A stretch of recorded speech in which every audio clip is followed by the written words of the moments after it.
Su-aasha afraad baan maraynay. Waxaa lagu yiri Soomaalida maanta joogta iyo kuwii waagaas joogay waagii hore maxay ku kala duwan yihiin xagga dhaca iyo dagaalka. Marka fikradaada inaad ka hadashid baa fiican. Anugu hadda waxaan qoray Soomaalidii hore xoog bay wax ku kala qaadan jireen laakiin kuwa hadda xeelad iyo farsamo iyo tuugnimo wax lagu kala qaataa. Marka sida ila tahay waa sidaas waaye. Su-aashan xigta heestaana lagu sheegay. Heestan waxay ka hadlaysaa gabar reer xeebeed bay ahayd, meelahaasay iska mari jiray kadib baa meel kale la geeyay. Nin oo geeley ah guursaday. Marka geel iyo waxaas markaasay waxay wadankeedii meelahaasay soo damacday. Way jeclaatay way u xiista. Marka su-aalahan baa laga weydiinayaa. Dareen sidee ayuu kugu samayn karaa daltabyowga kugu dhaca marka aad ka fogaatid meesha aad rabtid? Daltabyada waxay lahayd dareen aad u weyn oo ah xiiso iyo fakar badan oo ku saabsan mar uun sidaad dhulkaaga ugu noqon lahayd. Qofka xiisaha iyo waxaas ay ku dhacaan markii uu wadankiisa ka tago meel kale u tago. Heesta waxaa ka muuqda kaalinta shaqo ee hooyada iyo aabuhu Soomaaliyeed. Haddaba qor tuducyada muujinaya. Afarta tuduc baa lagu siiyay. Waxaa lagu yiri kululow kulaankii baan jantay.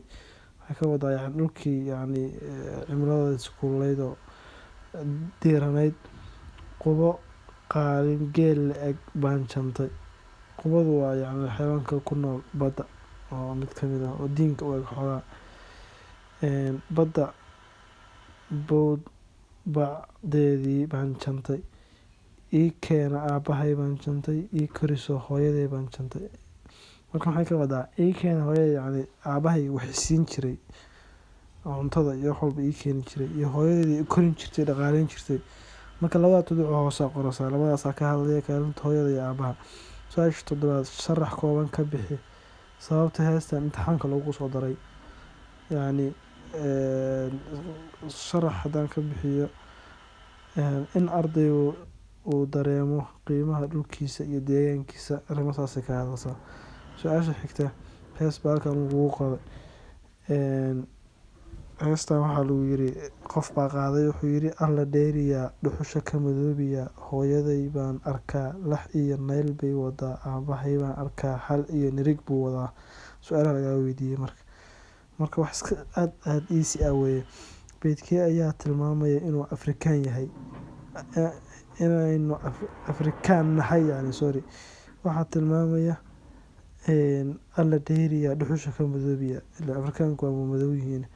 Su-aasha xigta oo sagaalaad beedkee ayaa kala tilmaamaya kaalinta shaqo ee aabaha iyo kaalinta shaqo ee hooyada. Labada beedood dambe hooyaday baan arkaa maxay qabanaysay lax iyo nayl bay wadaa.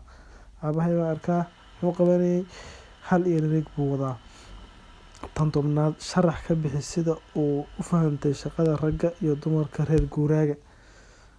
Sida u fahmay waxa waaye ninka geela iyo hawlaha adag buu qabtaa dumarkana ariga iyo guriga iyo hawlaha iska yararka. Su-aasha xigta waxaa lagu yiri labadan ciwaan mid dooro kadibna ka hadal. Kan koowaad muxuu yahay kheyraadka badeena ku jira iyo kalluumeysiga sharci darrada ah.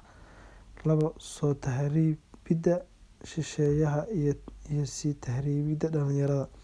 Su-aashan marka 15 dhibcood weeye ilaa dhayalstid ma waxa weeye inaa mataqaanaa si fiican u qortid isku day. Soomaali lagu tilmaamayo waxyaabaha muhiimka ah waa inaad ilaalisaa xarfaha marka sadalku ay ka bilaabanayaan xaraf weyn ka dhigtid hakadkiina isticmaashid joogsigiina isticmaashid waxyaabihii naxwihii dhan isticmaashid baa laga rabaa. Marka intaas uu noogu egyahay.